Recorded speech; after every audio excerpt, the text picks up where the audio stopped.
Day 262 of the war in Gaza, and the intense phase of fighting in Gaza is winding down and moving into a new phase. That's the word from Prime Minister Benjamin Netanyahu, who also said that the war is not over and Israel would not leave Hamas in place. More from ILTV's Steve Leibovitz. Speaking to Channel 14 in his first Hebrew interview since the start of the war, the Prime Minister said that the high-intensity phase of the Gaza conflict is ending, but not the war with Hamas. אחרי סיום השלב העצים, תהיה לנו אפשרות להעתיק חלק מהכוח צפונה. ואנחנו נעשה את זה. קודם כל למטרות הגנה, ושנית, כדי להחזיר גם את התושבים שלנו הביתה. אם נוכל, נעשה את זה בדרך מדינית, אם לא, נעשה את זה בדרך אחרת. אבל אנחנו נחזיר את כולם הביתה, את כל תושבי הצפון וגם תושבי הדרום. Netanyahu said that he is prepared for a partial hostage for ceasefire agreement without giving up the goal of destroying Hamas. ההסכם הוא יהיה הסכם לפי התנאים שלנו, והתנאים שלנו, כן? התנאים שלנו הם לא לסיים את המלחמה, לצאת מעזה ולהשאיר את החמאס על כנו. אני מסרב להשאיר את החמאס על כנו. אנחנו צריכים לחסל אותו. Meanwhile, fighting on the ground in Gaza is continuing. Troops raided and demolished a Hamas training complex in the Tel Sultan neighborhood of Rafah in southern Gaza. Tanks reportedly approached the nearby humanitarian zone of Al-Mawasi. The raids came as the IDF carried out dozens of airstrikes on terrorist infrastructure in the Gaza Strip over the past 24 hours. The Israeli Air Force also struck a site where Hamas and Palestinian Islamic Jihad operatives were gathered that was previously part of UNRWA's headquarters in Gaza City. And as the three-phase deal presented late May has yet to receive a positive response from Hamas, new developments have emerged as Prime Minister Netanyahu hinted in a statement at possibly retracting the original proposal. Joining us from Tel Aviv with the latest updates is ILTV correspondent Rachel Safdie. Rachel, so has Netanyahu in fact walked back on the deal? Hi, Vidar. Well, technically, yes. Yesterday we heard from Prime Minister Benjamin Netanyahu. He said that he would be willing to make a partial deal with Hamas. Now, that means that only some of the hostages would come back, not all, and that Israel would be able to continue their fighting in their goal of destroying Hamas in the Gaza Strip. Now, this comes at a time where it is publicly known that there is a proposal on the table approved by the Israeli cabinet in late May and presented by President Joe Biden to the public on May 31st, a three-phase deal where we would see, all the hostages eventually being brought back to Israel. And so technically, when Prime Minister Benjamin Netanyahu does say that, it might mean that he has walked back on that original deal. And what do the hostage families have to say about it? Right. Well, we saw a statement from the Forum of the Families of the Hostages, which is the NGO that represents most of the families of the captives. And these strongly condemned Prime Minister Benjamin Netanyahu's statement, saying that a partial deal means abandoning most of the hostages because we would see maybe a few dozen coming back. But as we know, there's 116 people since October 7th that have been captured and are in captivity in Gaza. 262 days, and there are still 116 hostages in captivity, and Hamas does not seem like it has any interest in releasing them. Thank you, Rachel. And moving on, there's still hope for a diplomatic solution to end the conflict with Hezbollah in the north without all-out war. Prime Minister Netanyahu said he hoped an all-out war would not be necessary. More from ILTV's Steve Leibovitz.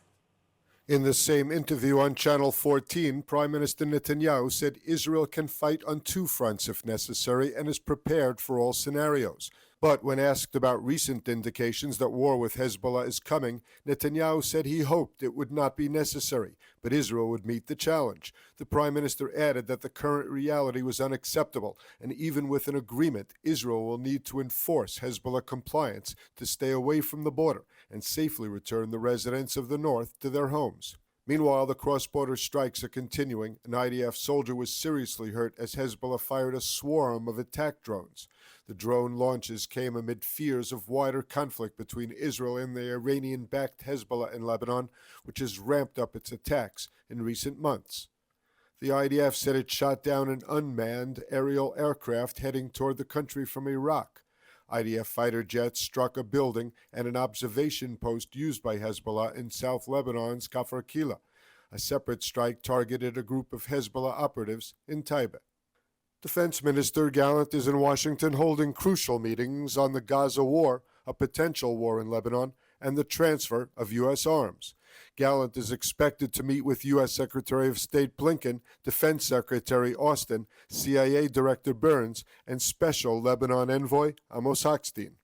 Ahead of Gallant's arrival, the Pentagon announced that the USS aircraft carrier USS Theodore Roosevelt will deploy to the Middle East to deter aggression, ensure regional stability, and protect freedom of navigation in the area. Meanwhile, in a related development, it's being reported that Hezbollah is using Beirut airport to store Iranian arms.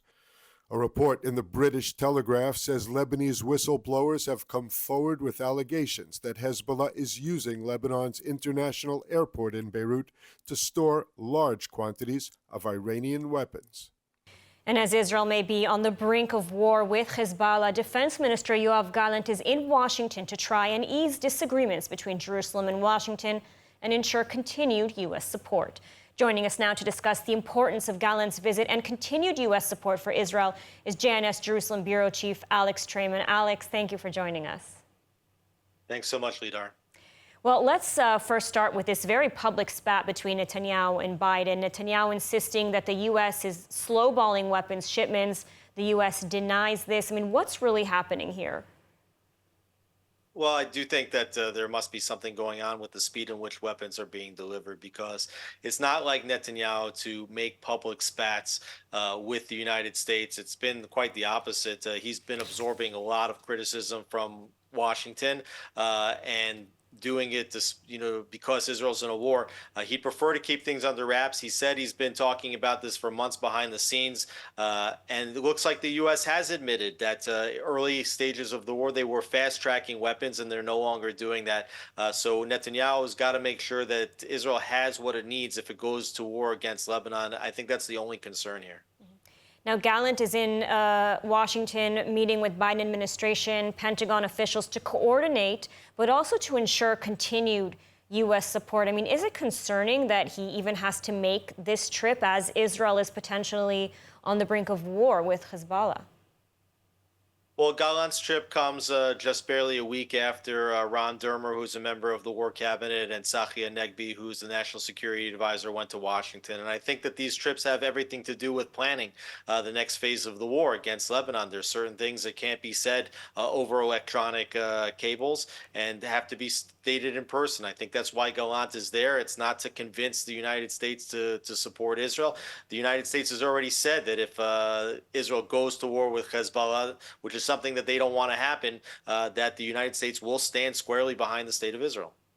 So as you just mentioned, the Biden administration has made clear that it will support Israel in the event of war with Hezbollah. But just today, a general in the U.S. Air Force, General Charles Brown, said that the U.S. would not assist Israel in a war against Hezbollah as it had done in April during the Iranian attack. If that's the case, then what might U.S. support entail? Well, what they've said here is that there won't be troops on the ground, and during the April attack, there were Air Force pilots that were up in the sky on the night to intercept long-range missiles and drones that were coming towards Israel. So I think that General Brown is suggesting here that pilots won't necessarily go up in the air, but as we've seen already with the carrier groups that have been in the region, that they have been deployed to utilize the significant missile defense systems that they have on board their ships, and that can buoy and supplement some of the missile defense systems that Israel has. We've seen a lot of disagreements between the Biden administration and Israel over the handling of the war in Gaza. Can Israel truly count on U.S. support in the event of war with Hezbollah? And can Israel go it alone if it needs to? I think Israel has to be prepared to go it alone. You've seen that Prime Minister Netanyahu and Ron Dermer have been saying for years that Israel defends itself by itself. We're seeing now that certainly the weapons are coming from the United States. But when it comes to the defense, Israel has to figure out how to perpetrate this war without U.S. support. At the same time, I do think that they are counting on U.S. support. They're hoping that they get U.S. support. And right now, I think that when it comes to the defense of Israel's home front, the U.S. would be there. But we will see that they may try to pressure Israel in terms of how far they go. The United States has been happy to a certain extent to see Israel fight wars, but less happy to see Israel win them conclusively. All right, Alex Treyman, thank you so much for joining us today. Thanks for having me, Lidar. And for nearly 9 months, northern Israel has been under constant threat. Despite the ongoing danger, volunteers and paid workers through HaShomer HaChadash are tirelessly working to maintain the region's agriculture, ensuring displaced farmers have something to return to when the conflict ends. ILTV's Mayan Hoffman was up north yesterday and visited them at a vineyard. Let's take a look. For nearly 9 months, sirens have blared in northern Israel 50 to 70 times per week.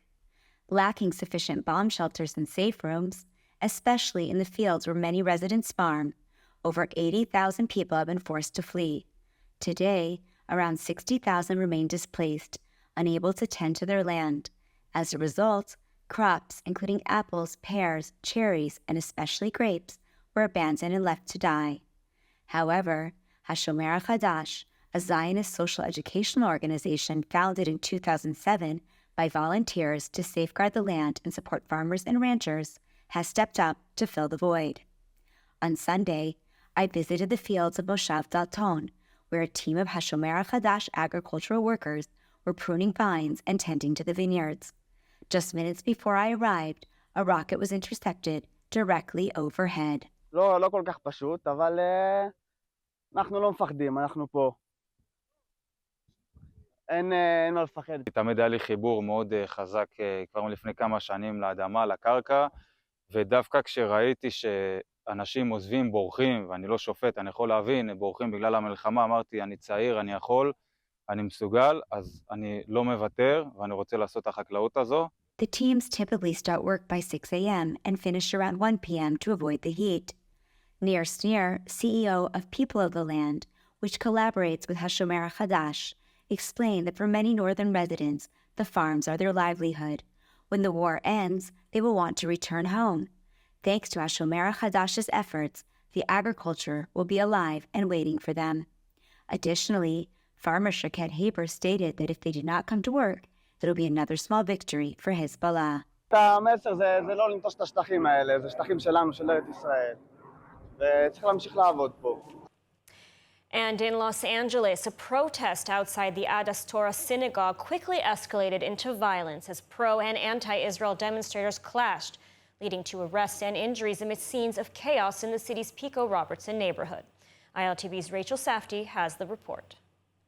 Violent clashes erupted on Sunday in Los Angeles between pro- and anti-Israel demonstrators outside the Adas Tor synagogue, where an Israeli real estate fair was underway. According to CBS News, police officers drew weapons and detained 2 individuals from a car who were shouting at protesters. The incident involved shoving matches and punches, leading to 1 arrest for misdemeanor charges related to carrying a prohibited item, a spiked flag. Social media videos captured fistfights among protesters wielding sticks and police in riot gear monitoring the scene. Pro-Palestinian demonstrators reportedly tried to block the synagogue's entrance on Pico Boulevard during the real estate event. Amidst the chaos, chants of "there is only one solution, Intifada revolution" were heard from anti-Israel protesters. Authorities intervened, declaring the gathering an unlawful assembly, while further altercations persisted despite efforts to clear the area.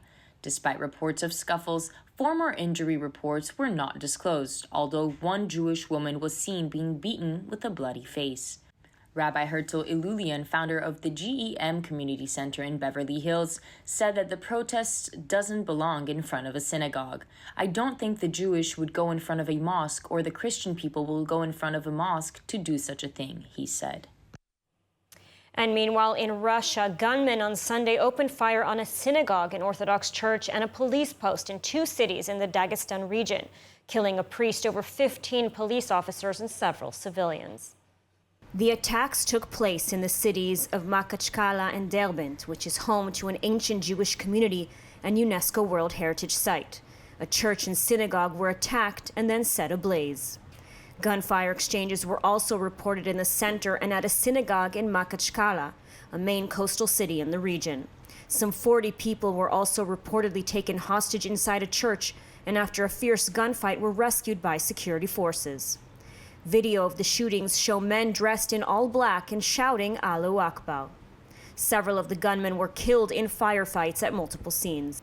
The governor of Dagestan region labeled the shootings a terrorist attack and said they were a coordinated effort to destabilize the public situation. He said that Russian authorities know who is behind the terrorist attacks and what goal they pursued. Though he did not share any more details, multiple media reports have alluded to ISIS or another Islamic group being behind the attack. June 24th through the 26th have been declared days of mourning in Dagestan, with flags lowered to half-mast. And now, a bombshell new lawsuit was filed today by the victims of the October 7th massacre against UNRWA for its complicity in terrorism, providing graphic details of how UNRWA knowingly funded Hamas and actively participated in the diversion of billions of funds for terrorism.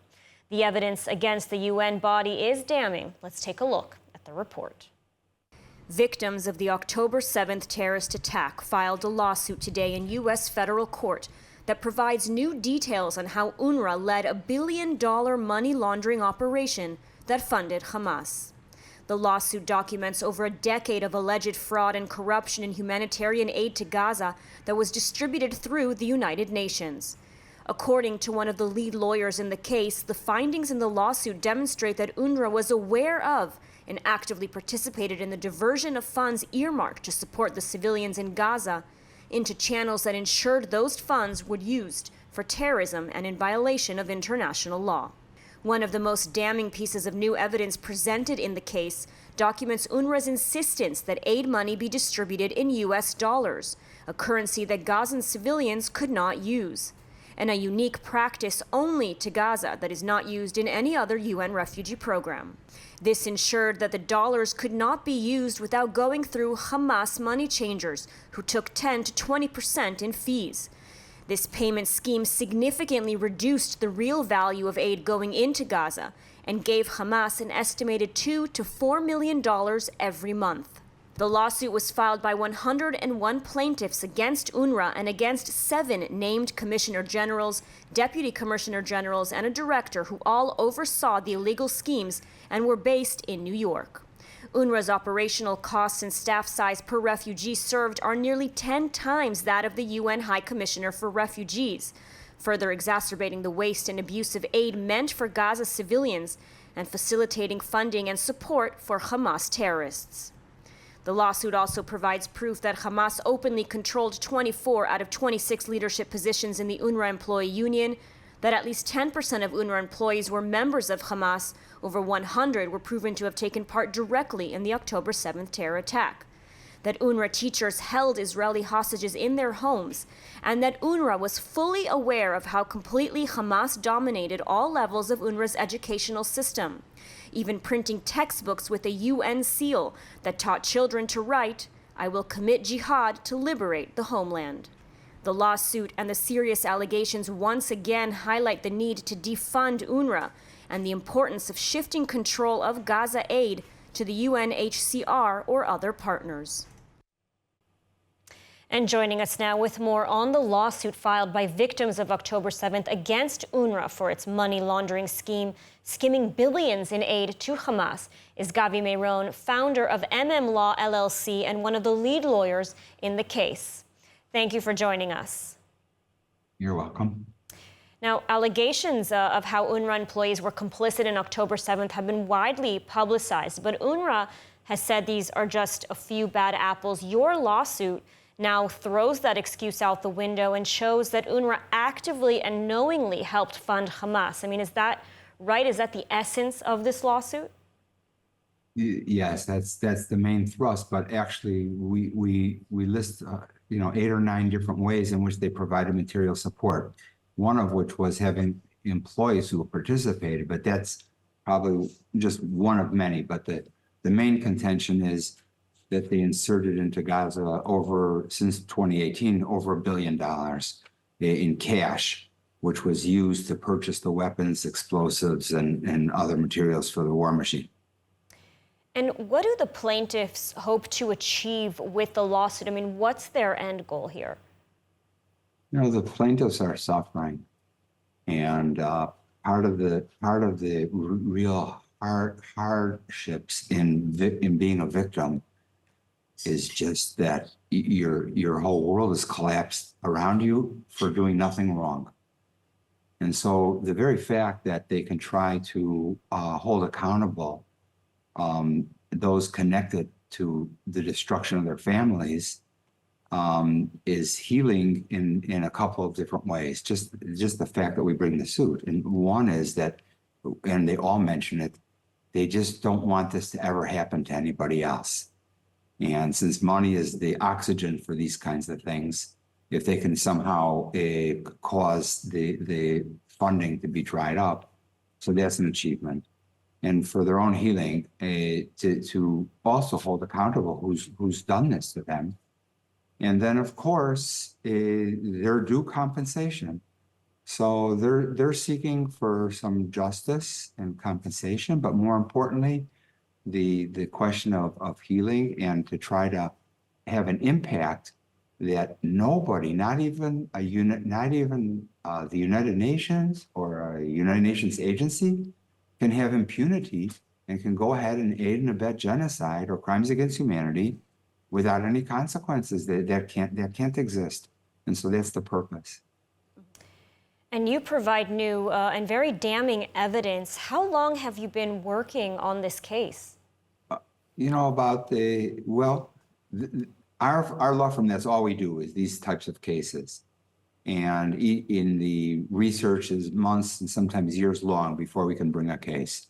So obviously, on the 8th of October, we were interested in trying to see, okay, where is there a case and who to go after? And so for the first month or so, we were looking at all kinds of different alternatives until we came across this more and more evidence about UNRWA's role. At first, we had no idea that, you know, there was this kind of culpability.